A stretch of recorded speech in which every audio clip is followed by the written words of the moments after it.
नमस्कार विद्यार्थी मित्रांनो. स्वागत आहे तुमचं पुन्हा एकदा एम-पी-सी लायब्ररी या आपल्या YouTube चॅनलमध्ये. आज आहे 12 ऑगस्ट 2025. सुरू करूयात आजच्या चालू घडामोडी.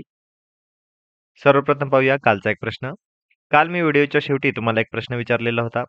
प्रश्न होता न्यायाधीश किंग्सफोर्डला मारण्याची योजना कोणत्या क्रांतिकारकांनी बनवलेली होती? तर विद्यार्थी मित्रांनो याचे योग्य उत्तर आहे पर्याय क्रमांक 2 खुदिराम बोस. तर लक्षात घ्या न्यायाधीश किंग्सफोर्डला मारण्याची योजना ही खुदिराम बोस या क्रांतिकारकाने आखली होती आणि कालच्या दिवशी त्यांना फाशीची सजा झालेली होती. कालचा दिवस म्हणजेच 1908 11 ऑगस्ट 1908 या दिवशी. तर आता आजचे दिनविशेष पाहून घेऊया. 12 ऑगस्ट 1920 शिवराम महादेव परांजपे यांनी स्वराज्य नावाचे साप्ताहिक सुरू केले. ही 12 ऑगस्ट 1920 या दिवशीची घटना आहे. त्यानंतर 12 ऑगस्ट 1919 भारतीय अवकाश संशोधन कार्यक्रमाचे शिल्पकार डॉक्टर विक्रम साराभाई यांचा जन्म झालेला आहे. त्यानंतर 12 ऑगस्ट 1890 बालकवी निसर्गकवी त्र्यंबक बापूजी ठोंबरे यांचा जन्म झालेला आहे. त्यानंतर 12 ऑगस्ट हा दिवस संपूर्ण जगभरामध्ये आंतरराष्ट्रीय युवा दिवस म्हणून साजरा केला जातो. तसेच हा दिवस जागतिक हत्ती दिवस म्हणून देखील साजरा केला जातो. तर लक्षात घ्या आजचे दिनविशेष फार महत्त्वाचे आहेत. एकतर शिवराम महादेव परांजपे यांनी स्वराज्य नावाचे साप्ताहिक सुरू केलेले आहे. परीक्षेमध्ये अशा पद्धतीने प्रश्न विचारला जातो की स्वराज्य नावाचे साप्ताहिक कोणत्या समाजसुधारकांनी सुरू केलेले आहे किंवा शिवराम महादेव परांजपे यांनी कोणते साप्ताहिक सुरू केले अशा देखील पद्धतीचा प्रश्न विचारला जातो. आपल्याला फक्त त्यांच्या काळ या वृत्तपत्राबद्दल आपल्याला माहिती असते. परंतु स्वराज्य नावाचे साप्ताहिक देखील त्यांनी सुरू केलेले होते आणि ते 12 ऑगस्ट 1920 या दिवशी सुरू केलेले होते. तसेच विक्रम साराभाई यांचा जन्मदिवस, त्र्यंबक बापूजी ठोंबरे यांचा देखील जन्मदिवस आणि आजचा दिवस हा आंतरराष्ट्रीय युवा दिवस म्हणून साजरा केला जातो. तसेच जागतिक हत्ती दिवस देखील म्हणून साजरा केला जातो. आता आंतरराष्ट्रीय युवा दिवस का साजरा केला जातो याबद्दल एकदा थोडक्यात माहिती पाहूया. तरुणांशी संबंधित समस्यांबद्दल जागरूकता वाढविण्यासाठी आणि जागतिक समाजात भागीदार म्हणून तरुणांच्या क्षमतेचा गौरव करण्यासाठी संयुक्त राष्ट्रसंघाद्वारे मान्यताप्राप्त दरवर्षी 12 ऑगस्ट रोजी आंतरराष्ट्रीय युवा दिवस साजरा केला जातो. 1998 मध्ये तरुणांसाठी जबाबदार असलेल्या मंत्र्यांच्या जागतिक परिषदेच्या शिफारशीनंतर आणि 1999 मध्ये संयुक्त राष्ट्र महासभेने मान्यता दिल्यानंतर 12 ऑगस्ट 2000 रोजी पहिल्यांदा हा दिवस साजरा करण्यात आला. या दिवसाचे उद्दिष्ट तरुणांना प्रभावित करणाऱ्या सांस्कृतिक आणि कायदेशीर आव्हानांकडे लक्ष वेधणे आणि सकारात्मक बदल घडविण्यासाठी तरुणांच्या सहभागाचे महत्त्व अधोरेखित करणे हे होते. त्यामुळे या आजच्या दिवसाचे महत्त्व आपल्याला लक्षात येईलच. कारण आजचा दिवस हा संपूर्ण जगभरामध्ये आंतरराष्ट्रीय युवा दिवस म्हणून साजरा केला जातो. आता तुम्ही मला कमेंटमध्ये सांगायचंय की भारताचा राष्ट्रीय युवा दिवस हा कधी साजरा केला जातो आणि तो का साजरा केला जातो? कारण तो देखील खूप महत्त्वाचा असा पद्धतीचा दिवस आहे आणि त्याबद्दल देखील प्रश्न विचारण्याची शक्यता आहे. त्यामुळे आपल्याला दोन्ही दिवस माहिती असणं गरजेचं आहे. राष्ट्रीय दिवस आणि आजचा दिवस हा आंतरराष्ट्रीय युवा दिवस आहे. तर आता चालू घडामोडींना सुरुवात करूया. सर्वप्रथम प्रमिलाताई मेढे या राष्ट्रसेविका समितीच्या प्रेरणादायी नेत्या होत्या. त्यांचं वयाच्या 97व्या वर्षी निधन झालेलं आहे. त्या 1950 ते 1964 या कालावधीमध्ये विदर्भ प्रांत कार्यवाहिका राहिलेल्या आहेत. तसेच 1965 ते 1975 या काळात केंद्रीय कार्यालय प्रमुख म्हणून राष्ट्रसेविका समितीच्या नेत्या राहिलेल्या आहेत. तसेच 1975 ते 1978 या दरम्यान आंध्र प्रदेश पालक अधिकारी म्हणून देखील राहिलेले आहेत. 1978 ते 2003 या दरम्यान अखिल भारतीय प्रमुख कार्यवाहिका म्हणजे जवळपास 25 वर्ष त्या या पोझिशनवर होत्या. 2003 ते 2006 या दरम्यान सहप्रमुख संचालिका म्हणून त्या राहिलेल्या आहेत आणि 2006 ते 2012 या दरम्यान समितीच्या चौथ्या प्रमुख संचालिका म्हणून देखील राहिलेल्या आहेत. तर लक्षात घ्या नाव आपल्यासाठी महत्त्वाचं आहे. प्रमिलाताई मेढे राष्ट्रसेविका समितीच्या प्रेरणादायी नेत्या होत्या त्या. त्यानंतर नुकतीच एक महत्त्वाची आणि भारतासाठी अभिमानाची तसेच महाराष्ट्रासाठी विशेषतः अभिमानाची बातमी म्हणजे शैलेश जेजुरीकर यांचे P&Gचे वैश्विक अध्यक्ष आता झालेले आहेत. तर P&G ही कंपनी तुम्ही ॲडव्हर्टाइजमेंटमध्ये ऐकलेलीच असेल.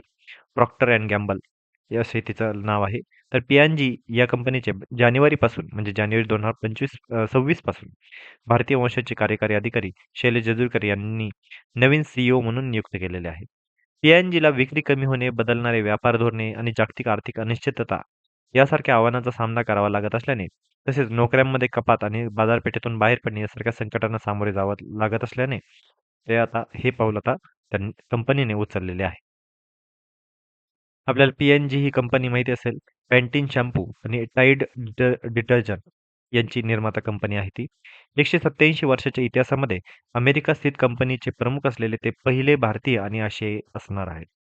जेजुरीकर यांचे कुटुंब महाराष्ट्रातील पुणे जिल्ह्यातील जेजुरी गावचे आहेत. त्यांनी 1987 मध्ये मुंबई विद्यापीठातून अर्थशास्त्रात पदवी प्राप्त केलेली होती आणि 1989 मध्ये IIM लखनौ येथून पदव्युत्तर शिक्षण पूर्ण केलेले होते. तर लक्षात घ्या मित्रांनो, पी-एन-जी याचे आता CEO नवीन कोण झालेले आहेत? तर शैलेश जेजुरीकर यांची निवड झालेली आहे. आणि आता त्यांच्यासमोर एक जागतिक आर्थिक अनिश्चिततेचं आव्हान असणारच आहे. आणि लक्षात घ्या, 187 वर्षाच्या इतिहासामध्ये ही मुळात तर ही पी-एन-जी ही कंपनी अमेरिका स्थित आहे आणि एवढ्या 187 वर्षामध्ये पहिल्यांदाच भारतीय म्हणून आता त्यांची CEO म्हणून कोणीतरी भारतीय आता CEO म्हणून या पदावर बसलेले आहे. त्यामुळे आपल्याला परीक्षेमध्ये असा पद्धतीचा प्रश्न विचारला जाऊ शकतो, की कोणत्या भारतीयाची पी-एन-जीच्या अध्यक्षपदी किंवा CEO पदी निवड झालेली आहे किंवा शैलेश जेजुरीकर यांची कोणत्या कंपनीच्या CEO पदी निवड झालेली आहे. अशा दोन्ही अँगलनी आपल्याला प्रश्न विचारला जाऊ शकतो. तर आपल्याला ही माहिती असणं गरजेचं आहे. त्यानंतर पुढचं एक नवीन व्यक्तिमत्व आपल्याला माहिती असणं गरजेचं आहे, ते म्हणजे खालिद जामील. खालिद जामील हे भारतीय पुरुष राष्ट्रीय फुटबॉल संघाचे आता नवीन मुख्य प्रशिक्षक राहिलेले आहेत. खालिद जामील यांना 1 ऑगस्ट 2025 रोजी अखिल भारतीय फुटबॉल महासंघाने म्हणजे AIFF याने भारतीय पुरुष राष्ट्रीय फुटबॉल संघाचे नवे मुख्य प्रशिक्षक म्हणून नियुक्त केलेले आहे. ही नियुक्ती भारतीय फुटबॉलसाठी ऐतिहासिक ठरते, कारण 2012 मध्ये सावियो मेडिईरा यांच्यानंतर खालिद जामील हे राष्ट्रीय संघाचे पूर्णवेळ प्रशिक्षक म्हणून नियुक्त होणारे पहिले भारतीय ठरलेले आहेत.